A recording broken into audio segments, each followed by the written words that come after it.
And it's like, you could have a gift like he did with his guitar, but then it also attracts the not good.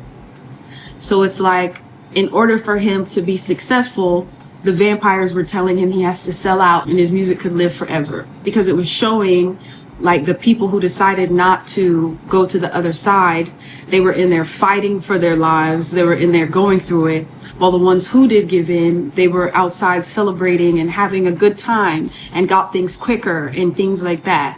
So the reason why Sinners resonated with me so much is because it's something that you see every day. That's right, Cindy. I'm gay. And in case you haven't noticed, so is Ray. What? I ain't gay. What are you talking about? You took her to that club. So they play good music. What about our trip to San Francisco then? I wanted to go shopping.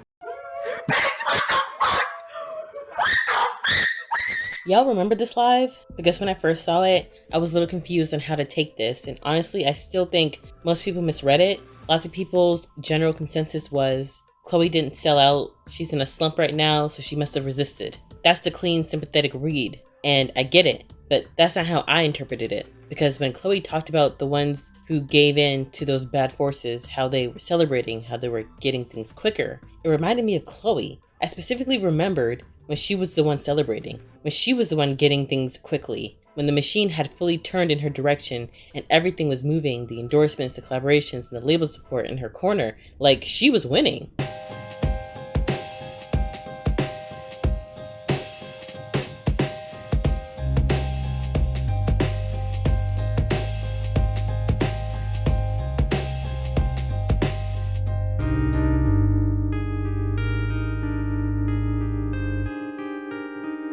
Here's the thing about the word sellout. I don't think it's black or white. And no, I don't think it's like a single transaction where you either hand everything over or you don't. I think it happens in levels. People bargain with the industry in different ways, at different prices for different outcomes. Not everyone pays the same cost to get as far as they get or whatever. But in Chloe's case, I don't know if she paid the ultimate price, but I think she made some deeply concerning concessions. She sold off pieces, and at the end of it all, those pieces didn't even buy her what she actually wanted. And that's what this video is about. Editing me here. By the way, the only reason why I'm bringing up spirituality is because Chloe did that live, and ever since then, it's always lived in my head, and I just have to talk about it.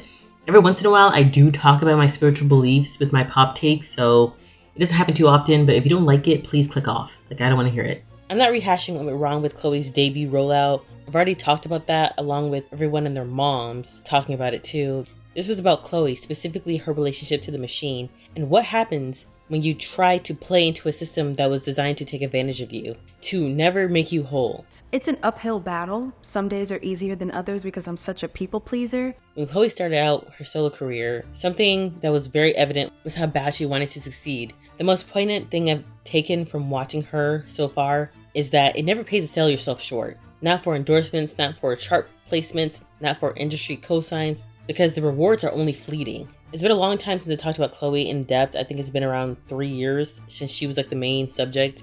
And in lieu of her latest project, I thought it'd be great to do a little retrospection on how her past decisions have affected her now. Chloe has released her joint mixtape with Timbaland called Resurrection, and I think she just dropped a movie today called Strung. But anyways, back to her mixtape. No one saw this coming. It sparked interesting reactions. Some people were put off by her working with a polarizing figure like Timbaland. Others were relieved to finally hear music from her that had some real direction, and some dismissed it as yet another failed attempt at finding an artistic identity. However, for me, this signaled perseverance. I've got lots of strong opinions about Chloe, and, I'll commend her for one thing. It's her tenacity. She has been keeping her career afloat by herself, with no help from her label, it seems like, from the outside looking in. Okay. That's right, ladies and gentlemen. gentlemen. Yes, and I. Do you want to host? Yes, If you were announced as the host, I think it would make so much sense because you out here outside. Right? We don't know what y'all plans Y'all are. putting pressure on her. They might have another host and you just effing it And up. she said she want to host too? Yeah, Wow. or if I don't host, I could sing a little song.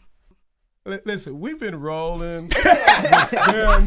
And if you've been watching closely, she's relied heavily on her acting roles to help her fuel her music career, announcing the mixtape off the back of the premiere of the Peacock movie Strong, like the trailer that just came out, alongside a Hollywood Unlocked performance that trended on Twitter. Before that, she'd been using the Afrobeat space to make herself relevant. After she nabbed a role in the upcoming film Children of Blood and Bone, she linked up with lots of prominent African entertainers, the most notable being Burna Boy. Yep, you heard that right, she was romantically linked to Burna Boy back around December 2024. That caused a stir online. The blogs ate it up. Their relationship helped her profile a little bit. Unfortunately, by the time her second album dropped, she didn't get much fanfare. Her mixtape Resurrection has more motion by far, I would say. But something that really stood out to me, a lesson I've taken from watching Chloe Bailey's career, is this. The short-term rewards aren't worth your sanity. The industry will always try to shortchange you, so it never pays to lose yourself for success. And Chloe is a case study of why that is. And I wish I have abided by that rule for a while. When she went on that live talking about sinners, she described something that I think was more confessional than what people might have caught. She talked about how divinely talented people attract both forces, the good and the bad, and how the bad guys will entice you to sell out. And it's like, you could have a gift like he did with his guitar. And like they said, when he's singing, he's honoring his ancestors and uplifting and all of that, but then it also attracts the not good. So it's like, in order for him to be successful, the vampires were telling him he has to sell out so that he could be, that he could live forever and his music could live forever. And it's exactly like things that I see and go through every day. And that's why I just like broke down crying, because it was showing like the people who decided not to go to the other side, they were in there fighting for their lives. They were in there going through it. While the ones who did give in, they were outside celebrating and having a good time and got things quicker and things like that. So the reason why Sinners resonated with me so much is because it's something that you see every day. The ones who did give in, they were celebrating. They were getting things quicker. Everything moved faster for them. The ones who didn't, they struggled and fought battles most people never saw. Now, here's where my interpretation diverges from everyone else's. Most people took that as confirmation. Chloe didn't sell out, that's why she's struggling. I think she was more so remorseful. I think she was looking back at the height of her fame and reckoning what she'd handed over. Because if you ask me, Chloe didn't sell her soul. At least I hope not. I'm giving her the benefit of the doubt. But I think she absolutely sold her body, and those are two very different transactions. The soul, that's the ultimate price. That kind of cost you don't come back from. The body, that's a different category. It's compromising parts of yourself, not necessarily the whole. But here's the thing, you better hope the pieces you're selling off are the ones you can live without, because not every piece is replaceable. I have no ego when it comes to that. And now that I think about it, In Pieces is a very fitting name for that debut album. Being a consumer of pop music is very complicated. As the audience, we engage in murky dynamics with our favorite entertainers. We dehumanize them, we idolize them, or we use them as emotional outlets for the wide array of emotions within us. I don't think the pop star occupation is 100% ethical. Pop stars at their core are employees of large corporations that commodify human beings to sell products and manufacture distractions. At the top tier level, artists can generate a lot of carbon waste. They can participate in questionable politics, or worse, the best of them have been victimized by the very machine they work for, leaving behind legacies of love and exploitation. It's awful. Now, I'm not here to preach on my soapbox, because I've accepted their job, like many other occupations in our capitalistic society, is very much in the gray, which is the case for Chloe Bailey. But I think it's worth examining that gray area, because this is the environment Chloe chose to operate in, and understanding that environment is essential for understanding why her choices carry the results they did. When Chloe first went solo, you could honestly smell the hunger off of her. It was unsettling at times. Watching someone with her gifts lower herself to play the game in the way that she did, it was genuinely difficult to witness sometimes. If you're a Black consumer of pop culture, you know there are barriers to entry for Black entertainers that no other community deal with. So as the audience, we tolerate a lot, because seeing our representation in the mainstream always comes with a compromise or some type of give and take, whether we like it or not. However, I assume if anyone had a free pass from all that, it was Chloe. She had the Carters, two powerful gatekeepers in her corner. I assume that they'd use their position to help her escape the worst of it. She had the cheat codes, so she didn't need to pay the Pied Piper like everyone else. Her actions, however, told a different story. Chloe was willing to do anything to achieve her goal. And so with every explicit song released, every racy performance she did, the industry responded exactly as expected. Big endorsements or large media pushes, significant collaborations, and decent chart placements, much to the chagrin of the general public. And it doesn't matter how it might come across to others. And that is critical. Industry validation and public love are not the same. Chloe did everything she was, quote unquote, she was supposed to do.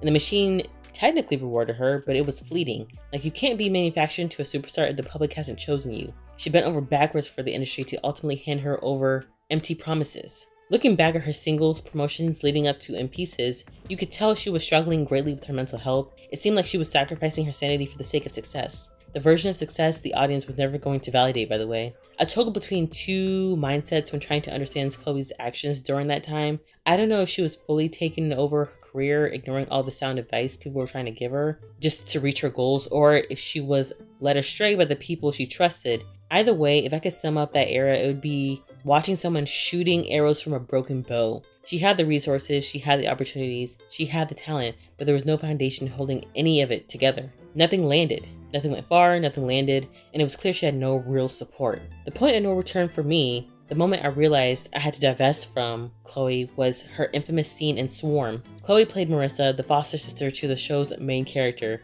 In one scene, Chloe's character was intimate with her partner, and it was mortifying. Chloe went too method, with doing the animated sounds and the silhouettes of the two characters in the situation made Chloe look really bad. It painted her in a light that no aspiring superstar should willingly step into. This was the kind of role you associate with someone brand new to the industry, with nothing to lose and everything to prove. Not someone with a label deal back with one of the biggest acts on the planet. There's a reason why Beyonce only played divas in film and never did anything explicit. You always want to be family friendly enough to appeal to multiple demos while also being eligible for as many brand deals as you can. That Swarm scene was anything but that. From the outside looking in, Chloe had crossed a line that superstars' careers do not recover from, and by then the public already had made up their minds. Maybe that was for the best, but Chloe needed one more lesson before she could see that. Chloe Bailey, poor Chloe. Chloe Bailey and her label are being sued for $15 million by a songwriter who claims that he wasn't paid for the work that he did on Chloe's album Trouble in Paradise.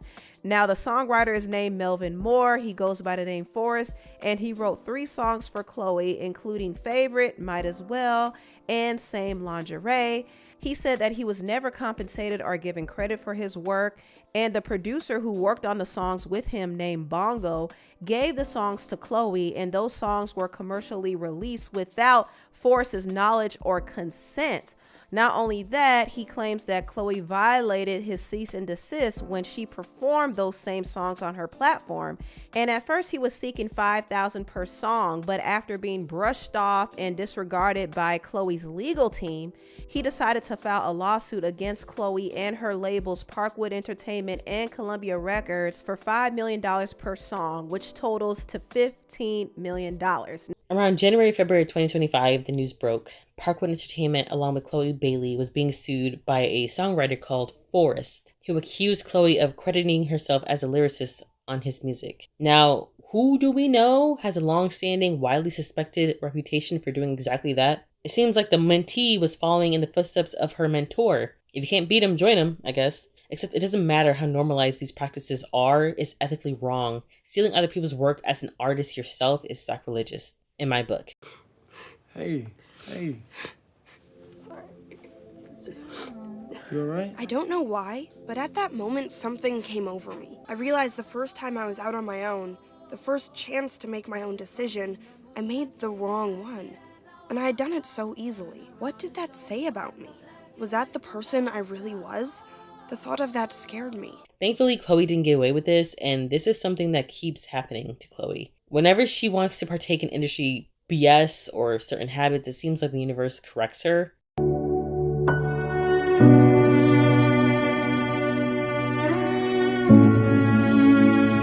If Chloe got away with this, where would it have stopped? Would she stop at stealing, or it would have escalated to something worse? The industry has a documented history of enabling bad behavior in celebrities by shielding them from accountability. Now, I'm not going to compare Chloe to like the diddler, but she could be someone like a Lizzo. Like, she could have turned to someone like Lizzo, who was accused of running toxic work environments where she allegedly coerced her employees into doing disgusting things. Yet there have been no industry consequences for her actions. And then there's Cardi B. She's another one where she's had multiple documented public incidents. She has said a lot of alarming things just out in the open. And remember, this is the same woman who sent out goons to be her ex-husband's side chicks. Yet the machine keeps rewarding her, and she seems to be getting worse. The pattern is the same. When the industry insulates you from consequences, the behavior doesn't stop, it escalates. The lawsuit might have been the best thing to happen to Chloe Bailey's character development. But I think after that lawsuit, Chloe finally learned that it won't end up well for you if you compromise yourself for success. If you look at these events chronologically,